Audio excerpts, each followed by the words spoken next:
জ্বলন্ত প্রমাণ গতকাল মোহনমলের সামনে মিটিং এ দেখলাম একটা যুব ব্যানারে 21শে জুলাইকে সার্থকতা এনে দেওয়ার জন্য 21শে জুলাইয়ের প্রচার করার জন্য নবনির্বাচিত যুব সাংগঠনিক জেলা সভাপতি তিনি মোহনমলের ওখানে একটা ডাক দিয়েছিল। কোথাকারও মাদারের সভাপতি সেখানে যায়নি, একমাত্র ওই জেলার যুব সভাপতি এবং মাদারের সভাপতি শুধুমাত্র তাদের কলকাঠি নাড়ার জন্য এখানকার দুজন মাদারের সভাপতি সেখানে গিয়ে বসে আছে। গায়ে মানে না আপনি মরুন। আর এই জেলার নেতাদের আমি পরিষ্কার করে বলছি, শুধু 21শে জুলাই 2025 পার হোক, আগামী 15ই আগস্ট আসুক, সেদিন থেকে শুরু করব। এই জেলার দুজন সভাপতিকে পরিষ্কার বলছি, ভরতপুরে কলকাঠি নাড়া বন্ধ করুন। ভরতপুরে কলকাঠি নাড়া বন্ধ না করলে 15ই আগস্ট থেকে অফিসিয়ালি ঘোষণা করব, কাঁদিতে কলকাঠি আমি নাড়তে শুরু করব।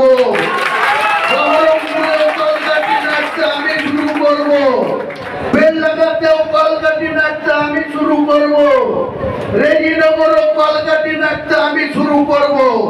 সেদিন আপনাদের ক্ষমতা হবে না আমার সাথে মোকাবেলা করা। আমি অনেক চেষ্টা করেছি, আর নয়।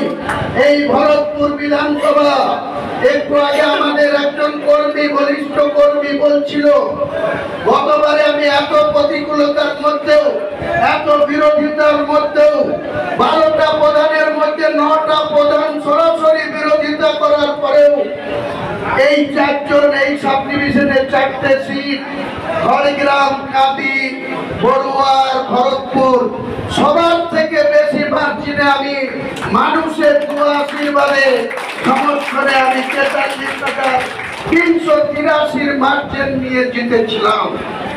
এবং সবার আগে আমার বেলা 2টোর মধ্যে কাউন্টিং থেকে রেজাল্ট ডিক্লেয়ার হয়েছিল।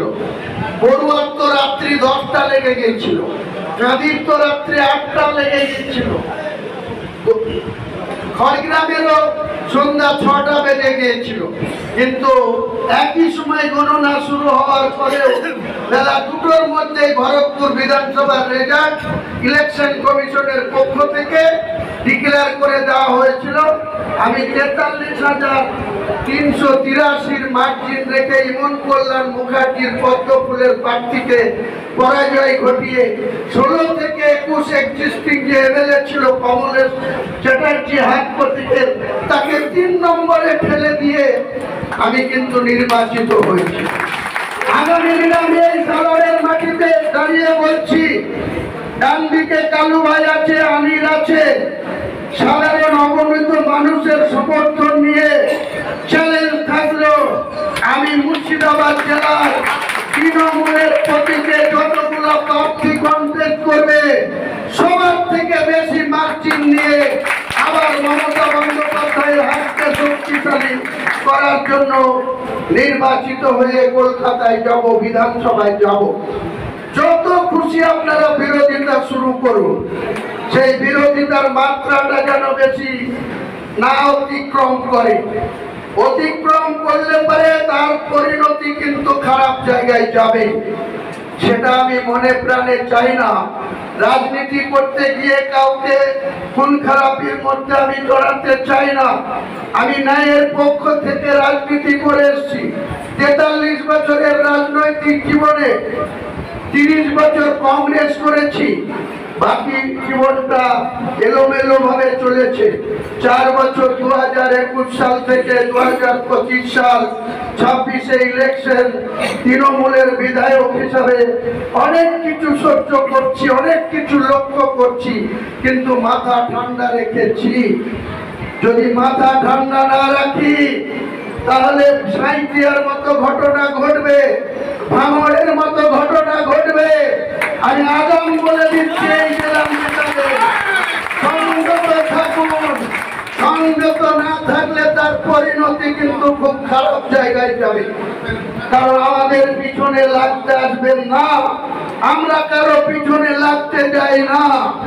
আজকে আমাদের খারাপ লাগে যে রাজনীতি করতে গিয়ে অঞ্চল সভাপতির নেতৃত্ব দিচ্ছে, তারা আজকে রাতের অন্ধকারে কাউকে বাড়িতে ডেকে সাঁইথিয়ার লাভপুর বিধানসভার অন্তর্গত পীযূষ ঘোষকে রাত্রি 12টার সময় ফোনে ডেকে তাকে খুন করে দাও। কেউ এই 21শে জুলাইকে সামনে রেখে মিটিং করছে, সেই রেজ্জাক খাঁ তাকেও ওখানে মরতে হচ্ছে। মরছে কে? তৃণমূল। মারছে কে? তৃণমূল। আমি সংযত করছি এই জেলার নেতৃত্বদেরকে, আগুন নিয়ে খেলবেন না। আগুন নিয়ে খেললে সেই আগুনেই আপনাকে পুড়ে মরতে হবে। হুমায়ুন কবির যদি কোনো পাপ কাজ করে, হুমায়ুন কবিরকেও সেই পাপের শাস্তি পেতে হবে। আমি অন্যায় করি না, অন্যায়ের সঙ্গে কোনো কম্প্রোমাইজ করি না। আজকে সালারে দাঁড়িয়ে নতুন করে বলছে আমার চ্যালেঞ্জ, 2021-এ মমতা বন্দ্যোপাধ্যায় এখানে আমার নামটা শুধু ডিক্লেয়ার করেছিল। অনেক প্রতিকূলতা, অনেক বাধা অতিক্রম করে সাধারণ মানুষ আমাকে ভালোবেসে দয়া করে আপনারা আমাকে ভোট দিয়ে নির্বাচিত করেছিলেন। তারপরের থেকেও এখনো সেই লড়াই সংগ্রাম বিরোধিতার মধ্যে আমাদেরকে চলতে হচ্ছে। আমি 15ই আগস্ট পর্যন্ত সংযত থাকবো।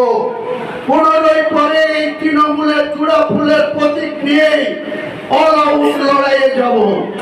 যদি জেলা সভাপতি কাটি থেকে ভরতপুরের নেতাদের অক্সিজেন দেয়, আমি